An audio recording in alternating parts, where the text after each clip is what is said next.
اعوذ باللہ من الشیطان اللعین الرجیم بسم اللہ الرحمن الرحیم الحمد للہ رب العالمین والصلاة والسلام علی اہلہا اما بعد فقد قال رسول اللہ صلی اللہ علیہ وآلہ وسلم بسم اللہ الرحمن الرحیم من مات ولم يعرف امام زمانہ مات میتۃ جاہلیہ۔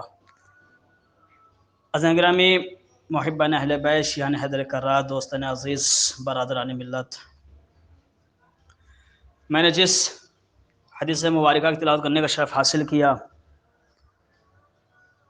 اللہ کا پیارا حبیب ارشاد فرما رہا ہے کہ من مات ولم يعرف امام زمانہ مات میتۃ جاہلیہ، جو شخص اپنے وقت کے امام کی معرفت حاصل کیے بغیر مر جائے وہ جہالت کی موت مرتا ہے۔ آئیے اسی حدیث کے ذیل میں آپ کی خدمت میں مسجد جمکران کی داستان اور مسجد جمکران کے آداب اور وہاں پہ نماز پڑھنے کی فضیلت، اور امام زمان عجل اللہ تعالیٰ فرج شریف نے جو مسجد جمکران جب بنی اس سے پہلے کس کو نشاندہی کرائی، ان سب باتوں کی طرف روشنی ڈالتا ہوا چلوں، کیونکہ اکثر افراد مسجد جمکران جاتے ہیں، زیارت کرتے ہیں، نمازیں پڑھتے ہیں، لیکن وہاں کی فضیلت سے، وہاں کے مرتبے سے، وہاں کے واقعات سے آشنا نہیں ہوتے ہیں۔ آئیے اسی کو مد نظر رکھتے ہوئے مسجد جمکران کے متعلق آپ کی خدمت میں وہ ساری باتیں بیان کروں، تاکہ جب بھی کوئی زائر وہاں جائے تو اس کے دل میں وہ شوق پیدا ہو اور وہ خواہش کرے تاکہ ہمیں بھی وہ چیز نصیب ہو، ہماری بھی دل کی تمنا پوری ہو انشاءاللہ تعالی۔ آئیے اس گفتگو میں آپ کو ان ساری باتوں کی طرف توجہ دلاتا ہوں۔ عزیزان گرامی، مسجد جمکران کی داستان کے متعلق میں سب سے پہلے گفتگو کروں گا آپ کی خدمت میں، تاکہ وہاں کی داستان سے آپ آشنا ہو سکیں۔ تو جمکران کی مقدس مسجد کی بنیاد گزاری کی داستان کو شیعوں کے بڑے بڑے محدثین و مؤرخین نے اپنی کتابوں میں جناب حسن بن مسلح جمکرانی سے چونکہ درست اندیش، نیک کردار اور محب اہل بیت علیہ السلام تھے، اس طرح نقل کرتے ہیں، حسن بن مسلح اس طرح نقل کرتے ہیں کہ غالباً 393 ہجری قمری 17 رمضان المبارک کی شب تھی، میں جمکران گاؤں میں اپنے گھر سو رہا تھا کہ آدھی رات گزر چکی تھی کہ اچانک کچھ لوگ میرے سرائے میں وارد ہوئے، یعنی میرے گھر میں وارد ہوئے، مجھے نیند سے بیدار کیا اور کہنے لگے حسن اٹھو اور اپنے مولا امام مہدی عجل اللہ تعالیٰ فرج شریف کی آواز پر لبیک کہو۔ حسن کا کہنا ہے کہ میں اٹھا تاکہ خود کو دیدار کے لیے آمادہ کروں۔ حسن کہتے ہیں کہ میں نے کہا کہ اتنی مہلت دیجئے کہ لباس پہن لوں، تاریکی کی عالم تھی، لباس پہننے کے لیے اٹھایا تو آواز آئی کہ حسن یہ لباس تمہارا نہیں ہے، تم اس لباس کو پہنو۔ حسن نے اس لباس کو رکھا، اپنا لباس پہن لیا، پاجامہ اٹھایا تو اس کو بھی رکھ کر اپنا پاجامہ پہنا۔ اس کے بعد حسن کہتے ہیں کہ میں تلاش کر رہا تھا کہ چابی کہاں رکھی ہے کہ میں دروازہ کھولوں، جاؤں، دیدار کروں، تو میں چابی تلاش کر رہا تھا کہ آواز آئی حسن دروازہ کھلا ہوا ہے۔ جب میں دروازے پر آیا تو بزرگوں کی ایک جماعت کو دیکھا، سلام کیا، انہوں نے بھی گرم جوش محبت کے ساتھ جواب دیا اور میری تحسین کی۔ پھر حسن کہتے ہیں کہ انہوں نے میری اس جگہ کی طرف رہنمائی کی جہاں اس وقت مسجد جمکران ہے۔ حسن کہتے ہیں میں نے غور سے دیکھا تو وہاں مجھے ایک تخت نظر آیا جس پر بہترین چادر بچھی ہوئی تھی اور تکیے لگے ہوئے تھے۔ حسن کا کہنا ہے کہ اس تخت پر ایک باوقار 23 سالہ جوان بیٹھا تھا۔ اس مجمل بساط پر ان کے پاس ہی ایک سن رسیدہ بزرگوار بھی بیٹھے تھے۔ جوان کے سامنے کتاب پڑھ رہے تھے اور عین اسی وقت ان کے اطراف میں 60 آدمیوں سے زیادہ کہ جن میں بعض سفید اور بعض سبز یعنی ہرا لباس پہنے ہوئے نماز دعاؤں میں مشغول تھے۔ مجھے یہ محسوس ہوا، حسن کہتے ہیں کہ مجھے یہ محسوس ہوا کہ جوان امام زمان عجل اللہ تعالیٰ فرج شریف اور وہ بزرگوار جناب خضر علیہ السلام ہیں۔ حسن کہتے ہیں کہ جناب خضر علیہ السلام نے مجھے بیٹھنے کے لیے فرمایا۔ اس وقت امام زمان عجل اللہ تعالیٰ فرج شریف نے فرمایا، حسن تم اس زمین کے کاشتکار حسن بن مسلم کے پاس جاؤ اور اس سے کہو کہ تم 5 سال سے اس زمین پر کھیتی کر رہے ہو لیکن ہم اسے خراب کر دیتے ہیں۔ یہ زمین بہت اچھی ہے اور خدا نے اسے برگزیدہ کیا اور اسے سرفراز کیا ہے۔ اس سال بھی تم اس میں کھیتی کرنا چاہتے ہو حالانکہ اس کا تمہیں حق نہیں ہے۔ اس زمان سے اس سال سے تم کھیتی کرتے چلے آ رہے ہو، اب تک جتنا فائدہ اٹھایا ہے اسے واپس کرو تاکہ اس جگہ مسجد بنائیں، اور اس غلط کام کی سزا میں جو تم نے انجام دیا ہے اور اس زمین کو اپنی زمین میں شامل کیا ہے، تمہارے 2 بیٹے لے لیے لیکن تمہیں ہوش نہیں آیا۔ اگر اب ایسا کرو گے تو خدا کی طرف سے تمہیں ایسی سزا ملے گی جس کے بارے میں تم نے سوچا بھی نہ ہوگا۔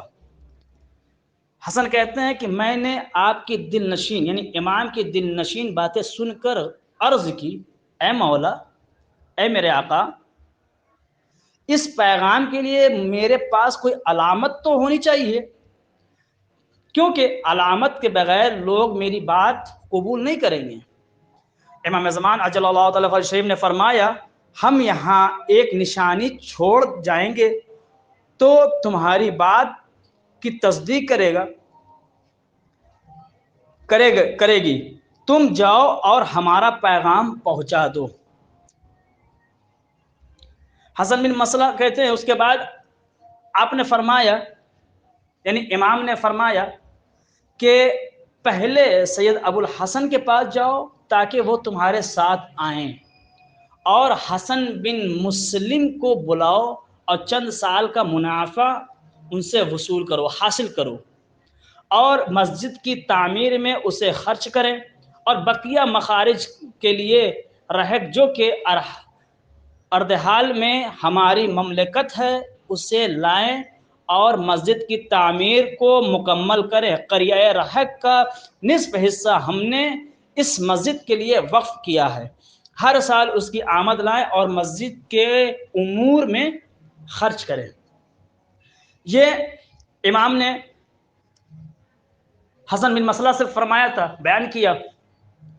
اس کے بعد مسجد جمکران کے آداب کے متعلق امام فرماتے ہیں کہ لوگوں سے کہو کہ وہ اس جگہ پر آئیں اور اس جگہ کو محترم سمجھیں اور یہاں پر 4 رکعت نماز پڑھیں۔ پہلی 2 رکعت تحت مسجد یعنی مسجد کی نیت سے نماز پڑھیں۔ نماز کا طریقہ یہ ہے کہ سورہ حمد پڑھنے کے بعد 7 مرتبہ سورہ توحید یعنی قل هو اللہ احد کی تلاوت کریں، اخلاص کی تلاوت کریں، ٹھیک ہے، 7 مرتبہ سورہ اخلاص کی تلاوت کریں، رکوع و سجود کو بھی 7 مرتبہ ادا کریں۔ یعنی سبحان رب العظیم و بحمدہ، سبحان رب العظیم و بحمدہ رکوع میں 7 مرتبہ اور سجدے میں 7 مرتبہ سبحان رب الاعلی و بحمدہ کی تکرار کریں۔ دوسری رکعت بھی ایسے ہی نماز پڑھیں۔ اس کے بعد امام فرماتے ہیں کہ مسجد کی نماز سے فارغ ہونے کے بعد، مسجد کی جو نماز ہوتی ہے مستحب ہے کہ مسجد جب داخل ہو تو نماز پڑھیں، فارغ ہونے کے بعد 2 رکعت نماز صاحب الامر کی نیت سے پڑھیں۔ اس کا طریقہ یہ ہے کہ نیت کے بعد سورہ الحمد کو شروع کریں اور ایاک نعبد و ایاک نستعین تک پڑھیں، اور اسی جملے کو ایاک نعبد و ایاک نستعین 100 مرتبہ پڑھیں، اور اس کے بعد سورہ حمد کو مکمل کریں، اور اس کے بعد 1 مرتبہ سورہ توحید کی تلاوت کریں۔ پھر اس کے بعد جب سورہ حمد اور سورہ توحید مکمل ہو جائے تو 7 مرتبہ رکوع میں سبحان رب العظیم و بحمدہ پڑھیں، سجدے میں 7 مرتبہ سبحان رب الاعلی و بحمدہ پڑھیں۔ دونوں رکعت کو اس طرح سے انجام دیں، اور جب نماز تمام ہو جائے تو 1 مرتبہ لا الہ الا اللہ کہیں۔ اس کے بعد تسبیح حضرت فاطمہ زہرا سلام اللہ علیہ پڑھیں، پھر سجدے میں جائیں اور جانے کے بعد 100 مرتبہ محمد و آل محمد پر صلوات بھیجیں، اللہم صلی علی محمد و آل محمد۔ اس کے بعد ایک دعا ہے، آپ کی خدمت بیان کرتا ہوں چلوں۔ جب نماز سے فارغ ہوئے تو یہ دعا کو ضرور پڑھیں، اللہم عظم البلاء وبرح الخفاء وانکشف الغطاء وضاقت الارض بما وسعت السماء وإلیک یا رب المشتقى وعلیک المعول فی شدت والرخاء اللہم صل علی محمد وآل محمد الذین امرتنا بطاعتہم وعجل اللہم فرجہم بقائمہم وأظہر اعزازہ یا محمد یا علی یا علی یا محمد اکفیانی فإنکما کافیان یا محمد یا علی یا علی یا محمد انصرانی فإنکما ناصرا یا محمد یا علی یا علی یا محمد احفظانی فإنکما حافظا یا مولاي یا صاحب الزمان یا مولاي یا صاحب الزمان یا مولاي یا صاحب الزمان الغاث الغاث الغاث ادرکنی ادرکنی ادرکنی الامان الامان الامان۔ اس کے بعد جب دعا ختم ہو جائے تو ہاتھوں بلند کریں اور بارگاہ خداوند عالم میں دعا کریں، انشاءاللہ تعالی جو بھی آپ کی نیک حاجت ہوگی وہ حاجت پوری ہوگی۔ اس کے بعد امام علیہ السلام نے فرمایا جو شخص اس نماز کو پڑھے گا اس کی مثال ایسی ہے جیسے کہ اس نے کعبے میں نماز پڑھی۔ میں پیغام پہنچانے کی غرض سے کچھ دور چلا تھا کہ پھر امام نے طلب کیا اور فرمایا حسن، جعفر کاشانی چرواہے کے غلے میں ایک پربال ابلک بکری ہے جس میں سیاہ و سفید کے 7 علامتیں ہیں، ایک طرف 3 علامتیں ہیں، دوسری طرف 4 علامتیں ہیں، تم لوگوں کی مدد سے اسے ذاتی پیسے سے خرید لو اور کل رات اسے لا کر یہاں ذبح کرو، بدھ کے دن 18 رمضان المبارک کو اس کا گوشت بیماروں میں تقسیم کرو تاکہ خدا اس گوشت کے وسیلے سے انہیں شفا عطا کرے۔ یہ علامتیں سننے کے بعد میں اپنے گھر کی طرف پلٹا، پوری رات فکر میں گزر گئی۔ حسن کہتے ہیں کہ پھر صبح نمودار ہوئی، میں نے نماز ادا کی اور اپنے فریضے کی انجام دہی کا آغاز کیا، چونکہ ہمارا مقصد، جیسا کہ یہ ہمارا مقصد تھا داستان کا خلاصہ بیان کرنا، مقصد تھا داستان بیان کرنا۔ آئیے میں اس خلاصے میں آپ کی خدمت بیان کرتا ہوں چلوں کہ اسی حسن ابن مسلہ کی زبانی نقل کی جانے والے قصے پر چشم پوشی کرتے ہیں۔ خلاصہ یہ ہے کہ حسن بن مسلہ گزشتہ شب کا ماجرا اپنے دوست علی بن منظر سے بیان کرتے ہیں، اور وہ دونوں اس مقدس جگہ پر جاتے ہیں جہاں گزشتہ شب میں اسے لے گئے تھے۔ ساری جگہوں کو دیکھنے کے بعد، نظارہ کرنے کے بعد ان علامات کو دیکھا جن کے بارے میں امام علیہ السلام نے فرمایا تھا۔ اور وہ علامتیں عبارت ہیں زنجیر اور کیلوں سے، جن کو نصب کر کے مسجد کے حدود کو معین کیا گیا تھا۔ اس کے بعد وہ حسن کہتے ہیں کہ اس کے بعد میں اور میرے دوست قم آئے تاکہ سید سے ملاقات کریں۔ تو سید کی خدمت میں پہنچتے ہیں اور دیکھتے ہیں کہ سید ان کے منتظر ہیں۔ کیوں؟ اس لیے جو رات گزشتہ شب میں جو واقعہ پیش ہوئے تھے وہ اس واقعے سے ان کو خبردہی کی گئی تھی۔ پھر وہ باہم جمکران جاتے ہیں۔ درمیان راہ میں جب راستے میں پہنچتے ہیں تو جعفر کاشانی چرواہے کے گلے کو دیکھتے ہیں۔ جیسے ہی حسن بن مسلح گلے کے پاس جاتے ہیں دیکھتے ہیں کہ وہ بکری جس کی علامت امام نے بیان کی تھی وہ گلے میں بکریوں کے ساتھ چلی آ رہی ہے۔ اور حسن جاتے ہیں اور جانے بعد بکری کو پکڑتے ہیں۔ پکڑنے کے بعد جعفر کاشانی پر جاتے ہیں، کہتے ہیں کہ اس کی قیمت کیا ہے، اس کی قیمت بتاؤ، ہم اسے خریدنا چاہتے ہیں۔ جعفر کاشانی کہتے ہیں، تعجب کے ساتھ قسم کھاتے ہیں، کہتے ہیں کہ ہمیں معلوم ہی نہیں تھا کہ یہ بکری ہمارے گلے میں بھی موجود ہے۔ اس کے بعد